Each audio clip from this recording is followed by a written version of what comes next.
So these are the three major concepts of this chapter, like what the test will be over. We've already done the first one, so using a confidence interval to calculate or to estimate a population proportion. The one that we'll be talking about today is estimating the population mean using Z. And then next class we'll be using T. So I'll differentiate like what the difference is between those. When I say the word mean, I mean average, finding the average of something. The definition of a point estimate, just to kind of refresh from last class, it's a single value used to estimate the population parameter. So in this specific lesson, the point estimate that we'll be using is X bar. So it's the sample mean.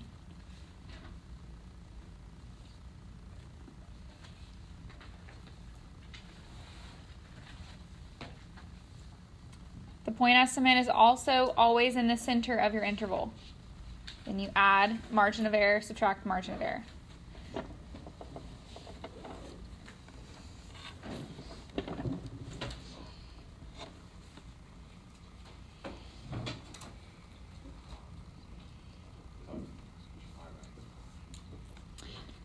I didn't find it.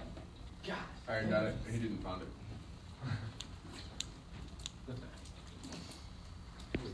Okay, so we're breaking this part into two different types, either a Z interval or a T interval, which we'll do next time. So means can either be Z or T. The big question, or I guess the biggest thing that you'll have to decide is how do I know which one to use which? Because it's easier to determine the difference between proportion and mean, because it'll say average or it'll say proportion. But then amongst mean, it's either Z or T. So the way that you know to use Z star instead of T, which we'll learn next class, is that the population standard deviation will be given to you.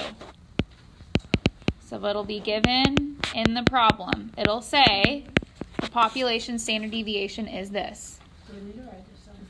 Yes. So just write it underneath.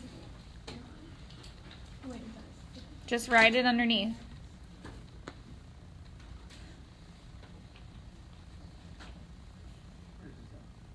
Just write it underneath. Point estimate or something.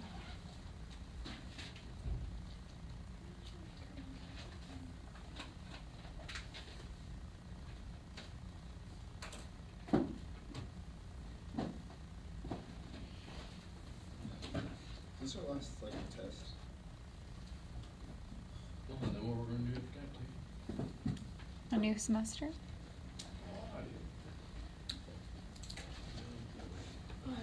So what are the 4 C's for a confidence interval problem? Conditions, critical value, calculations, conclusion. Good. So conditions for means, the same conditions as the last chapter when we were talking about means. Does anyone remember them? Random sample n times p is greater than. That's NP, that's for proportion. Oh, mean. For means. N greater than 30. N is greater than 30. Or given in the problem, or graph. Or graph. Are we gonna have to graph? Yes. Oh. So Never graph. it has to be one of the following. It could either be the population is normally distributed, so it's given in the problem.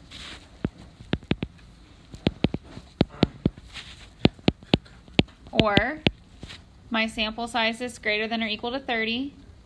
Or we have to graph it. The only way we would graph it is if they actually give us data. So if data is given, that's a really big hint that you're going to have to graph.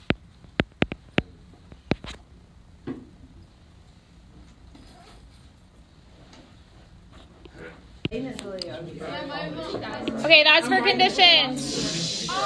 Critical value, same process. Halfway to 100, inverse norm. Does anyone remember the 90% one just off the top of their head? 95. 1.64. Oh, you mean yeah, what it is. 1.64. 1.645. 1.96. 98 is like 2 something. 99 is like 2 something. I think it skips the 98 one. I added this in on the PowerPoint because on my math lab, it calls it Z with a subscript of alpha over 2. That's the way that the textbook uses it and my math lab. But we call it Z star. So they are the same thing. They just write it differently. So, and my math lab calls it that too. 981. You would do inverse norm of 0.99. But what is it? Is it 0.0005? 2.33. What's the critical value of 98? Point.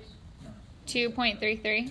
No, like the. I don't know how to do that. Is it 0.05, 0.025? No, don't worry about that. She said don't worry about that. Can you calculate critical value? Can you calculate it? Oh yeah, because we've done that, right? The inverse norm. So how would we get this? Oh, you put confidence interval for the second. Yeah, put it in the second. What's the first one? Will you cross it out? Yeah, this is the critical value. Yeah. Oh. Yeah, sorry. This is the critical value. Move everything over. Oh my. I was wondering where that like a red thing where they Just mark out the header. Actually, I'm Oh, it's X bar. So, this is the name of the test. Stop talking. This is the name of the test. So, whenever we run the test in our calculator, it's called a Z interval. The formula is given to you on quizzes and tests. I have confirmed. You're the best. But it doesn't label it. It just gives you all the formulas. So, it doesn't say this is for that, this is for that, this is for that. Why would they do that? That's dumb. Like physics. Big wave, you know what I mean? Standard DBO. No, I don't. So it is x bar plus or minus z star sigma over the square root of n, which is the standard deviation. Oh, this is for the Remember? Yes. Yes. Okay, looking at this, what would my point estimate be? X bar. X bar. What would my critical value be? What would my critical value be? Z star. Z star. What would my standard error be? Z star times O. Just deviation over square root of n. yes, because it's the same thing as standard deviation. It's the same thing. And then margin of error is the whole thing. So Z star sigma over square root of n. The whole thing. But not the X bar. Not the X bar. What's the conclusion? We are something percent confident that We are blank percent confident that the true, instead of population proportion, it is population I mean. gotta remember to put mean in there. Yeah. Is between blank and blank. Where's that? I kind of screwed that up. Right now? Which automatically means we're probably going to have to do what? Graph. Okay. So, here is where in the problem I know that we're going to do Z star instead of T, which we're going to learn next class. It tells me that Standard deviation. the standard deviation is known to be 8 miles per hour. So I want you to highlight that or underline it or circle it. It's bolded on my piece of paper. I know, I think I bolded it for you. I won't always do that, but I did today. We do it on the test. She's just teaching us. Can you bold it on the test? We only have 12. So we have 12 data points, and they are given to me. So I'm going to start with conditions. Does it say there is a random sample? Yes. So, Assume. Yep. It's simple random sample. random sample. If it doesn't say random sample, I say that the sample is representative of the population, or we assume that. Number 2, it's not greater than 30, and it doesn't tell me that it's normal in the problem. So I need to graph this data. So what I'm going to do is go to from here, I want to make a normal probability plot. So second y equals. Second y equals. I'm going to turn the plot on, and it's the last plot. If you're doing an Inspire, It's the normal probability plot. I got you there too. The last one? Okay. It's normal. Zoom 9. Probability. I'm going to draw my graph Therefore, normal. on my paper, but I'm not going to go back to it. But you are. So draw this graph where my y-axis is what? Yes, z-scores. And my x-axis is whatever the x is. And so the x for this is speed.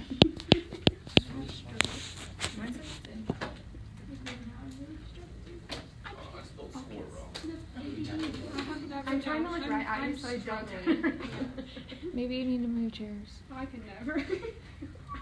I wouldn't. I like really bad. So, right, you don't need any numbers, just draw. It's prob plot. So, is normal therefore normal. probability plot is linear. Prob plot lit. MPP. IO. Yeah, MPP do we choose? Is lit. 9. So Okay, we're going to do one more graph because 1 is not enough. So, the next graph that we're going to check, One is not enough. 1 is not enough. We're going to check another graph. We're going to make a box plot from the same data. Oh yeah, you did say. It's really easy, so I go to second y equals, and I just change it to a box plot. okay, Is that the one? is it the front? Is it the first box plot or Yes, the second it's box? the one with the dot on it, because then it shows outliers. Miss Thornhill, when you want to draw the graph Yes, and then write the answer for number 2 on the yes. That's a dirty damn message right there. So draw the box plot.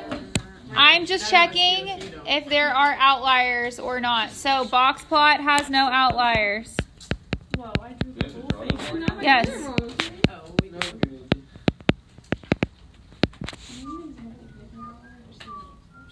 It's just going to be a dot. But like, what if it doesn't show us? Like, There shouldn't be any dots Will Zoom 9 always show us our dot? if you do the right box plot. I'm gonna add in like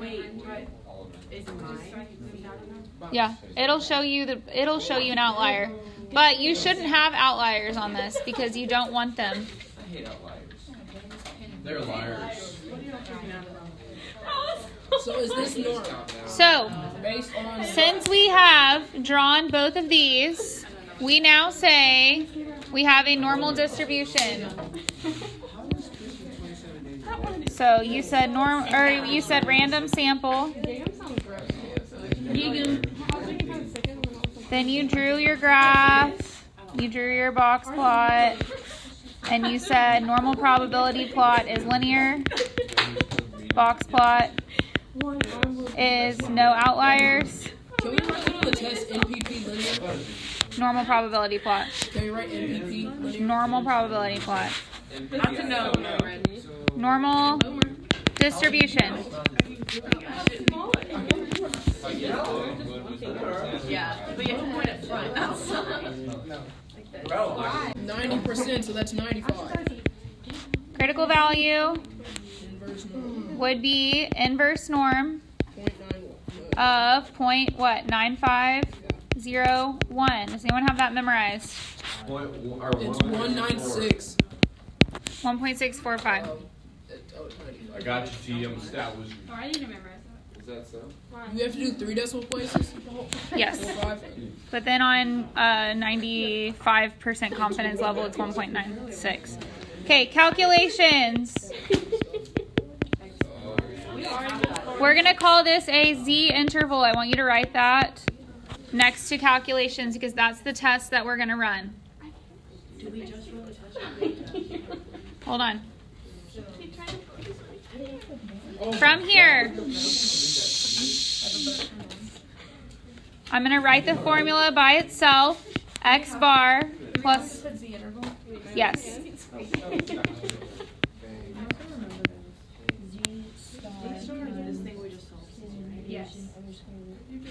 Do you ever, were you ever like is that in correct?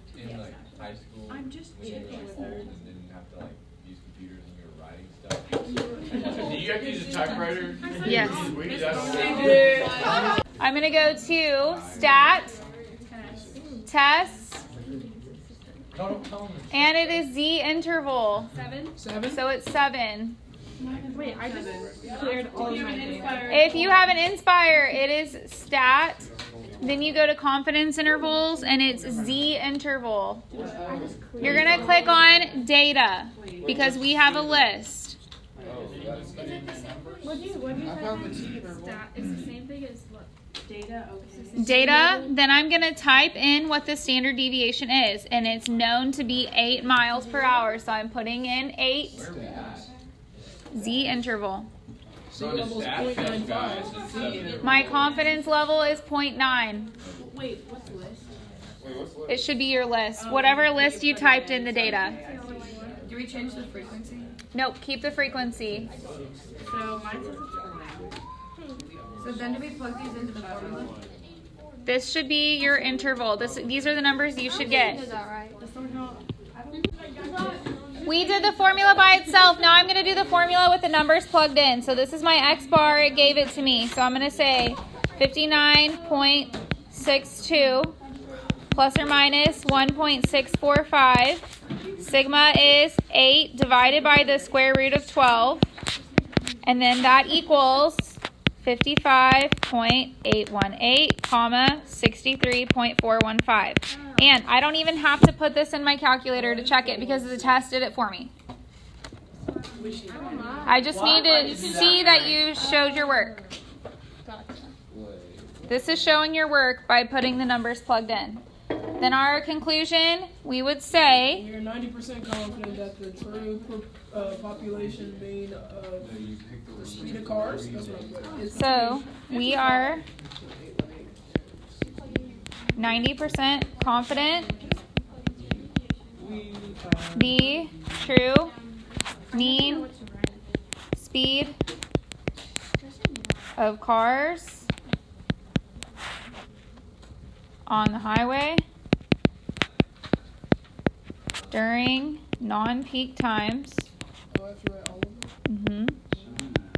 That's what we're trying to measure.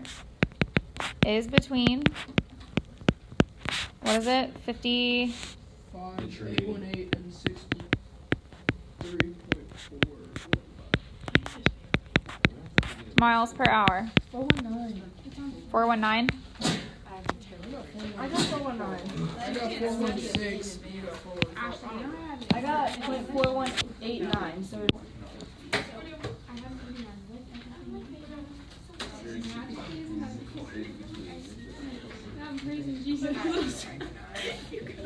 Oh, it says it's normally distributed, right? Does it say that it's normally Let's say that N is, wait, what does it say on here?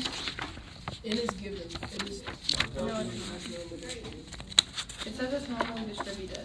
So that's given. So right now we don't have an N, but we don't need an N right now. So what are the conditions for it? Random samples, and the problem says it's not late. So population is normal. Water skiing team? That ain't it. No. You have to be good at it, Miranda. Miranda, you should be good at it.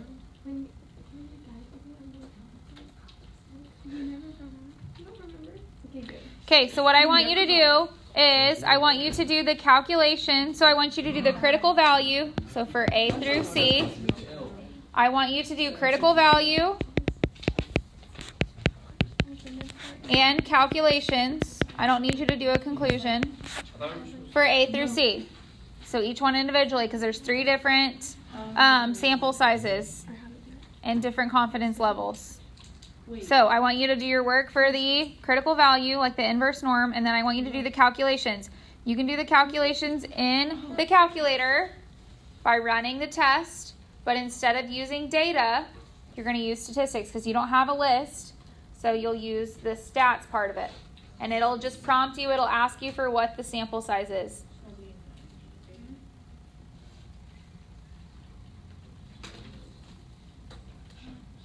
So A through C, we're doing critical value and calculations. Okay, here are the numbers that I got if you would like to compare. I did that, and I wasn't paying attention to it. Like, that happened. That's amazing. I did that. No, this test is still gonna rock you. So from A to C, the only thing that changed was the confidence level went down. So confidence level went from 96 to 88%, but the sample size stayed the same. What do you notice about the width of the interval in A compared to C? It's larger in A. It's larger in A. Why is that? More confident. Higher confidence level means wider interval. Smaller confidence level in C means more narrow interval. Then for part D, it says, could we have computed the confidence intervals in parts A through C if the population had not been normally distributed? Why or why not? No. Why not? Because it's not normal. It didn't meet the conditions. What conditions did it not meet? The normal distribution. The normal distribution. What would have made it normal? It was random. It is random. Oh, if the If it was CLC was 30. greater than 30. If n were greater than 30, then we could have done it. Or if we had the original data, then I could have graphed it. But it did not.